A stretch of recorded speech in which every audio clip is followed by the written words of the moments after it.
Political biopics talk number seven.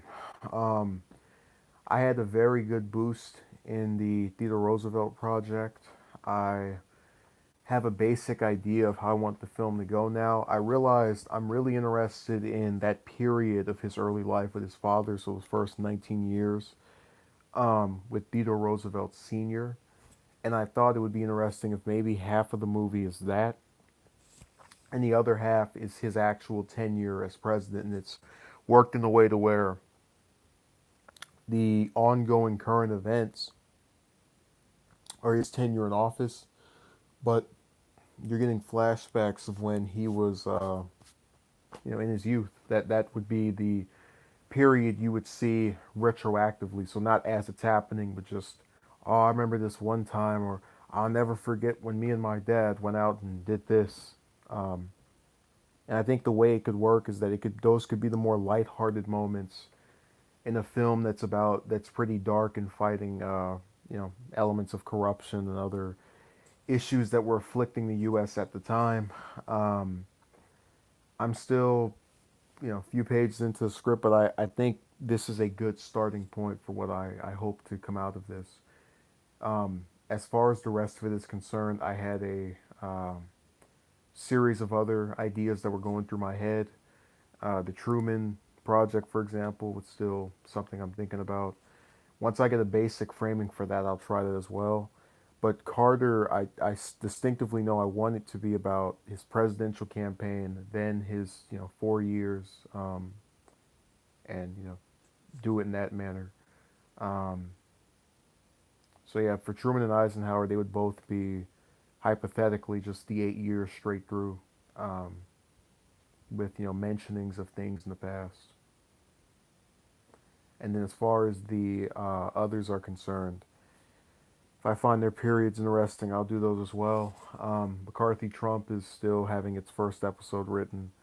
I just, my thing is that I've had such trouble with this other project of mine and working on that day after day that I just don't have the wherewithal to keep it going. So I've been really tired from pushing forward with that as well. And I don't necessarily like that it's that way. In fact, I absolutely hate it because I'm really of the belief that when you have ideas in your head, you should try as quickly as you can to get something out of them. That's why when I was writing all these scripts, they're all starting to, within a year of being written, be done. This is like 10 scripts that were just written and then, now are all finally seeing the light of day for this other show. And I want the same thing to come to pass with this project because I think that if I pull it off well, people who like Trump can like it, and people who don't can also. I feel there is a place for self parody. I don't want it to be necessarily something that depicts him as some moron because Trump is a person who is complicated. He has times where he acts very smart, and times where he does something that a lot of us would question the intelligence of. But nonetheless, he still had the sense enough to win the presidency and to launch a successful campaign and still have supporters to this day, as well as McCarthy. People will call him, out of his intellectual capacity as well, but he still managed to get as far as he did. So I wish we could stop doing this thing of kind of sitting here and wishing that we could, quickly say, oh, this is how this person is, so that's that. Um, as far as the Ty Lee project's concerned, which is a spinoff of this other work I've been involved with, I have written the first script for that. I've got all the lines for it. I just need to start illustrating. And, if I'm able to do that the way I've done the other show, that could be done within a week. But I don't think it will because I'm still just actively doing the other one. So it's going to take time for this stuff. And I really do hate the fact that we've had 7 installments of this with just nothing else because I'm so strapped for time with the other stuff. It takes it all up, and I feel like you're it's the boy who cried wolf here again every week to tell you about the troubles he had with these stories. But it is an ongoing process that I really wish wasn't the case, but I know why it's the case. So I'm not content with it, but I understand why it is the way it is. Um, I did take the liberty of compiling a list of members of Congress that I would basically the way it works is that I have this group of about maybe 20 people and I just pull from there like, yeah, I want that one to do a movie, that one to do a movie. And there are a couple of things that factor into it. How much I like the person and also how much likely they are to get something, done if I don't do it. So for example, I know if I don't make the Wayne Morse movie, no one else is going to make it. I know if I don't make the Hubert Humphrey movie, no one else is going to make it. I know if I don't make the McGovern movie, no one else is going to make it.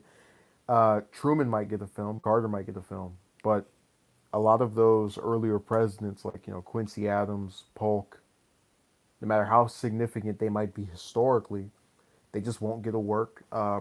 Primarily about them. I don't believe in my lifetime anyway.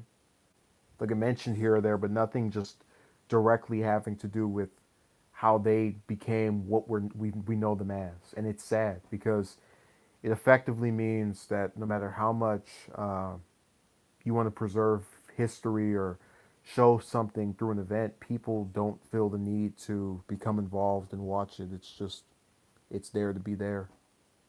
It's really sad.